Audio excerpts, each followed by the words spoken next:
আমি নিজেকে নিজে অনেক সময় ধিক্কার দেই, নিজের মনের ভিতরে কষ্ট লাগে।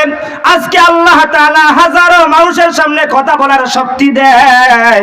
যদি আমার বাবা থাকতো, ছোটবেলায় আমার বাবা আমার জন্য চকলেট আনতো। আজকে যদি আমার বাবা থাকতো, আমার জন্য আমার বাবা দোয়া করতো।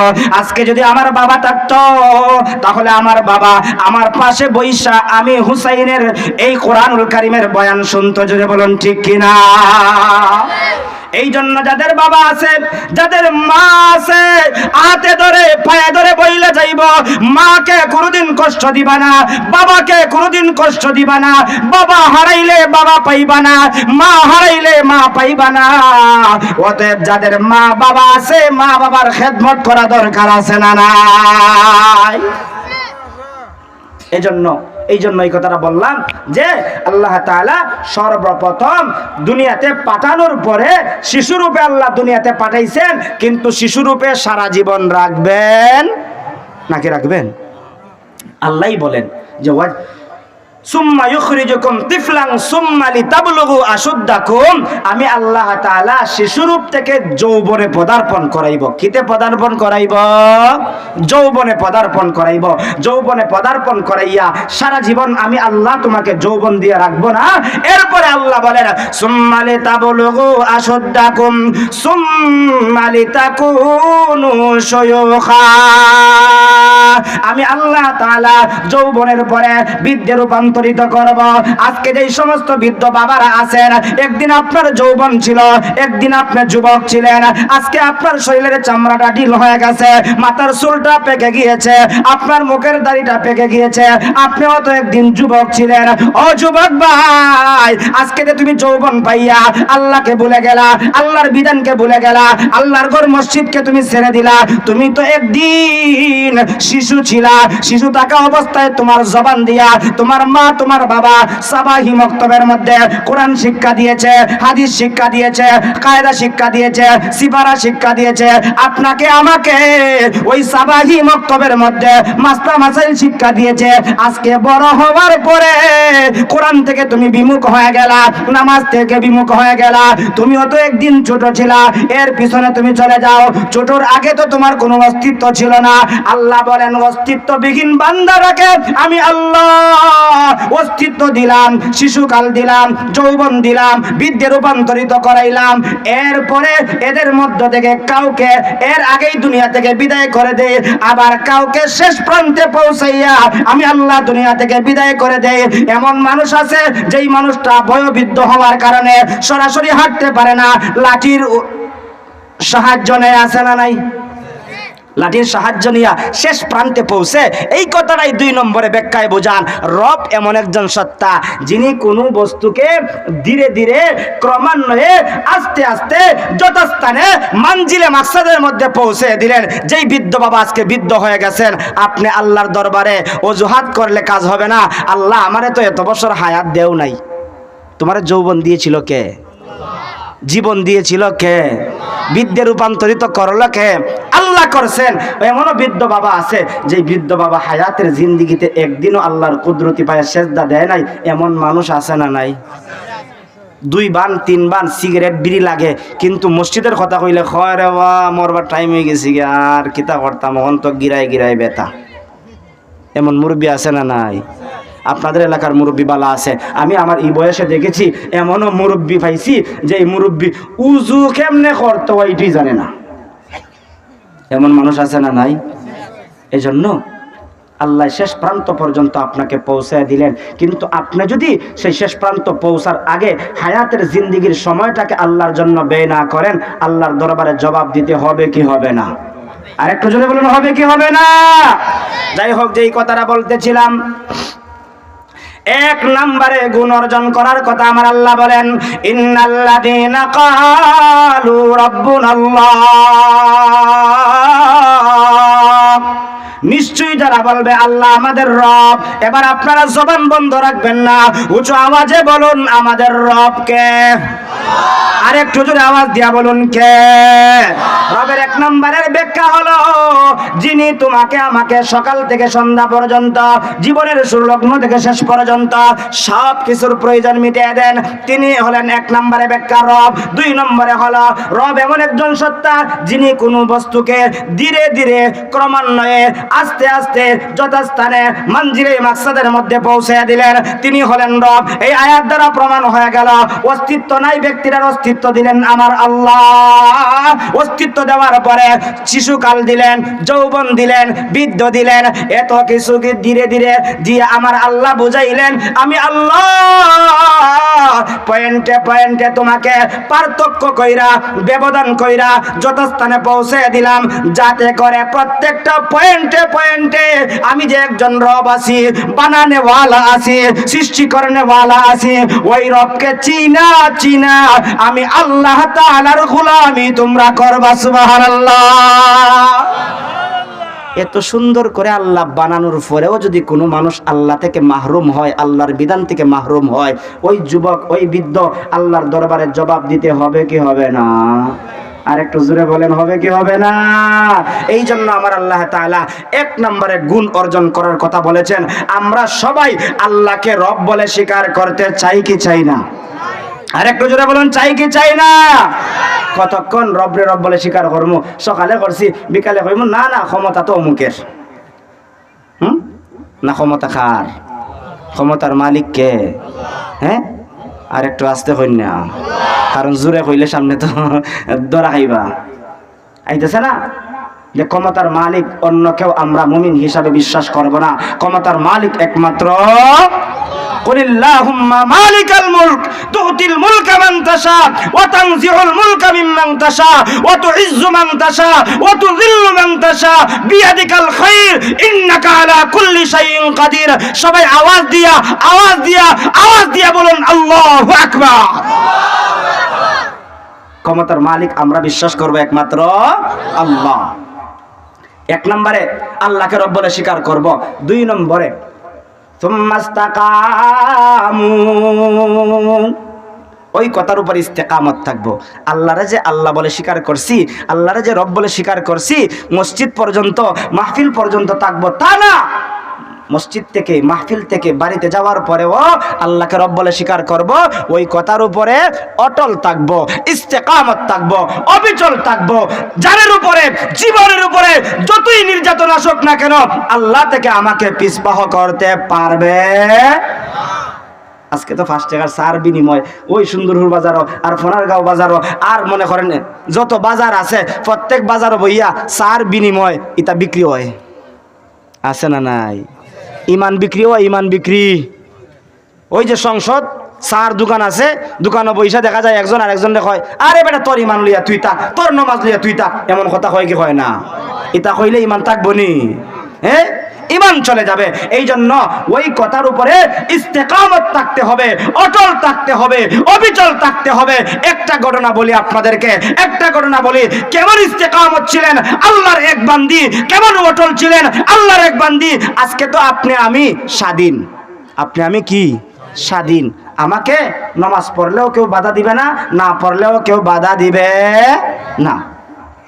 কিন্তু আপনার ঘরে যদি এমন একজন চাকর থাকে, আপনার ঘরে যদি কোনো একটা কামলা থাকে, এইটাই বলি কামলা থাকে, কামলা যদি কয় চাচা আমার একটু সময় দাও না, আধা ঘন্টার সময় লাগবো, জোহরের নামাজ পড়তাম, সব মালিকে দিবনি ছুটি। হইবটা আগে কাজ কর, আগে দান খাক, আগে তুই মাটি খাক, নামাজ পড়বে না পড়ে, এমন মালিক আছে না নাই?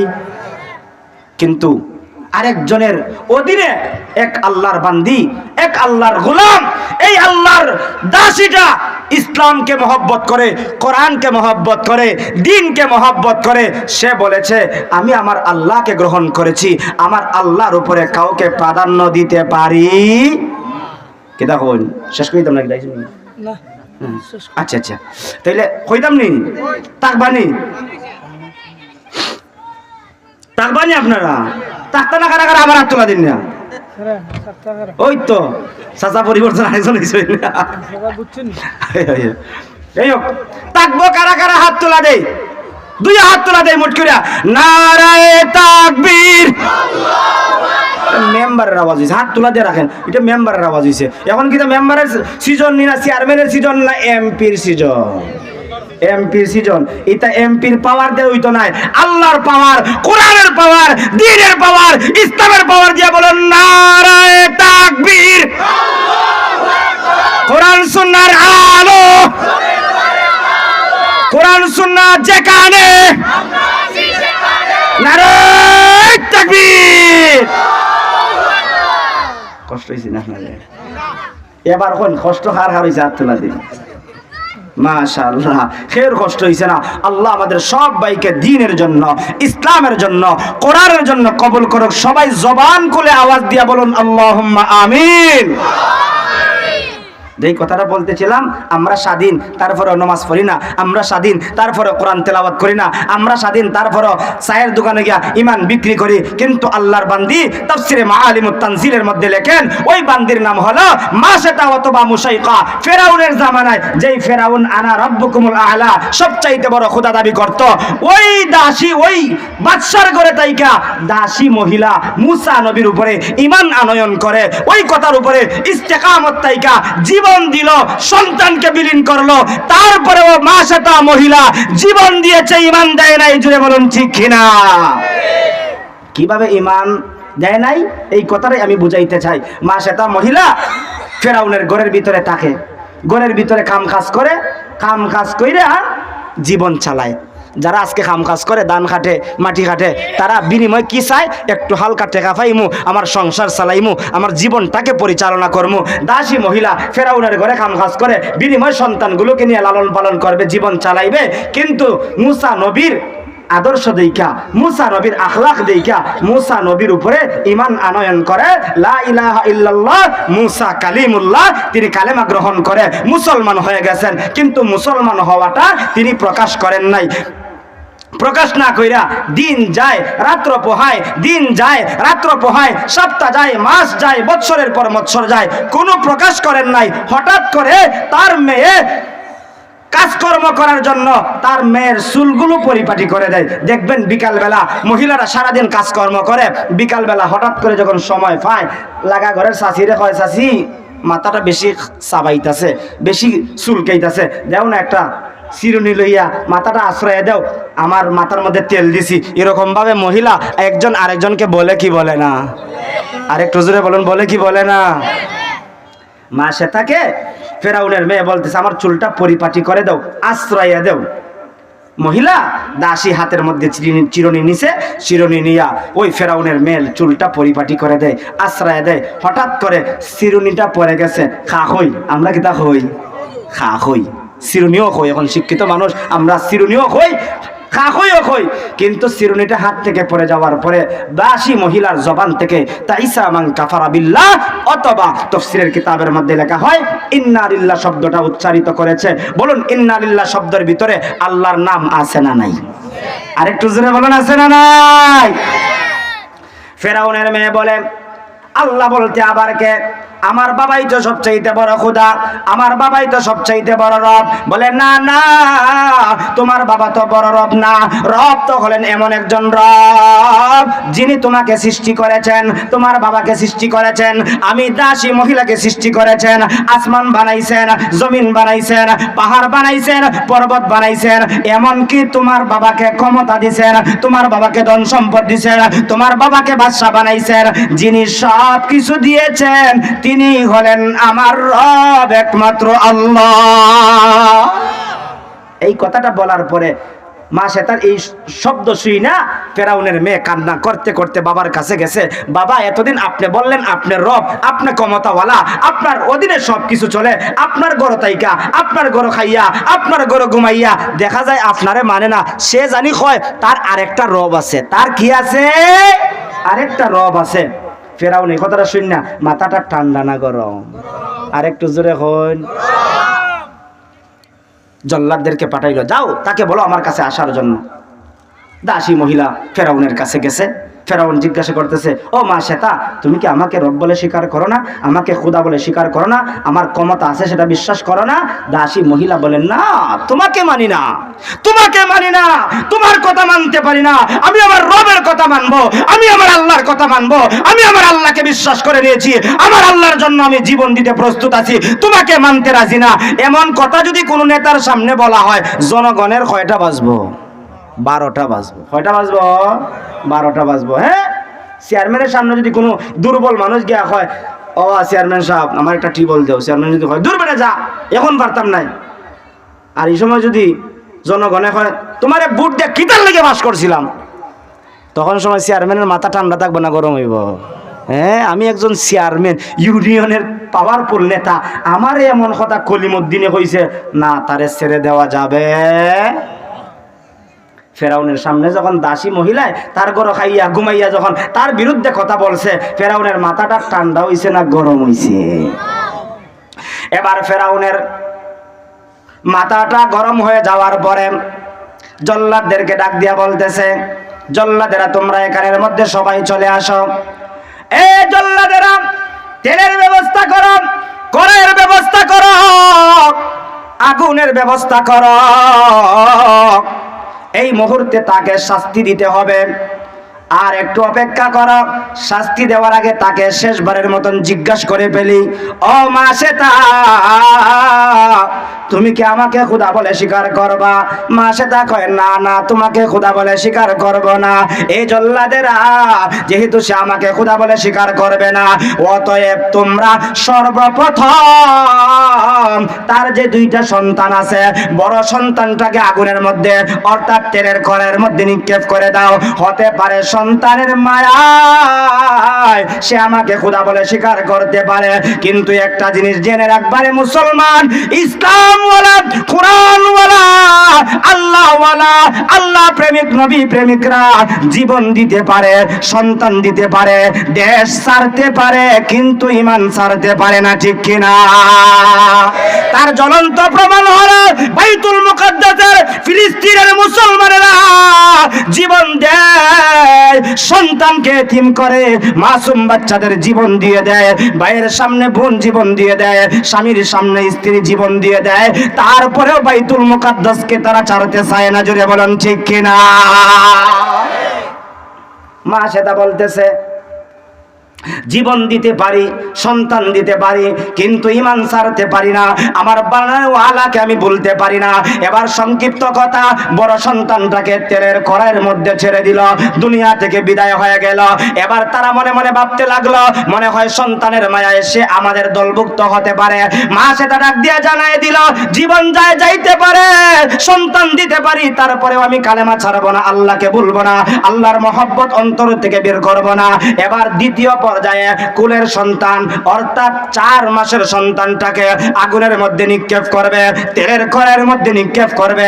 এমন সময় শিশু সন্তানের জবানটা আমার আল্লাহ খুলে দিয়েছেন। আল্লাহু আকবার। ওই শিশু সন্তান ডাক দিয়া বলে, হে আমার আম্মা জান, ইয়া উম্মি লা তাখাফ ইন্নাকি আলাল হক। ওগো আমার আম্মা জান, আপনি যেই রাস্তায় আছেন, যেই পথে আছেন, যেই কথার উপরে ইস্তেকামত আছেন, যেই কথার উপরে অটল আছেন, অবিচল আছেন, ওই কথার উপরে আপনি অটল থাকেন, অবিচল থাকেন, এটা হলো সত্য কথা, সত্য রাস্তা, সত্য পথ। এটার উপরে যদি থাকতে পারেন গো মা, আপনার 2 সন্তান সহ, আপনি সহ দুনিয়া থেকে বিদায় হওয়ার পরে একসঙ্গে জান্নাতের মেহমান হয়ে যাব। আল্লাহু আকবার। দুধের সন্তান যদি মারে এমন নসিহত করে, মার ইমানের পাওয়ারটা কমবো না বাড়বো? আর একটু জোরে বলুন, কমবো না বাড়বো? এই ইমানের পাওয়ার শিক্ষা দেওয়া হয় এই মাদ্রাসায়। ইমানের পাওয়ার কিভাবে চার্জ দিতে হয় তা শিক্ষা দেওয়া হয় এই মাদ্রাসায়। এই মাদ্রাসায় কোরআন শিক্ষা দেওয়া হয় কি হয় না? আর একটু আস্তে বল। কোরআন তেলাওয়াত করলে ইমানের পাওয়ার কমে না বাড়ে? আরেকটু জোরে বলুন, কমে না বাড়ে? ও মুসলমান, আমার আল্লাহ বলেন, ওয়াই ইযা তুলিয়াত আলাইহিম আয়াতুহু যাদাতুহুম ঈমানা। মুমিনের ঈমান তো তখন বেড়ে যায় যখন কোরআনুল কারীমের তেলাওয়াত শ্রবণ করে। ওই মাদ্রাসার মধ্যে হাফেজে কোরআনরা কোরআন তেলাওয়াত করে, তাদেরও ঈমান বৃদ্ধি পায়, এই মহল্লাবাসীরও ঈমান বৃদ্ধি পায়। জোরে বলুন ঠিক কিনা? এই জন্য এই কোরআনের মাদ্রাসাকে মহব্বত করা দরকার আছে না নাই? বলে হুজুর আমরা তো তেলাওয়াত করতে পারি না। যা পারেন তাই তেলাওয়াত করলে সওয়াব আছে না নাই? একটা হরফে কয়টা নেকি? 10টা নেকি। একটা হরফে কয়টা নেকি? 10টা নেকি।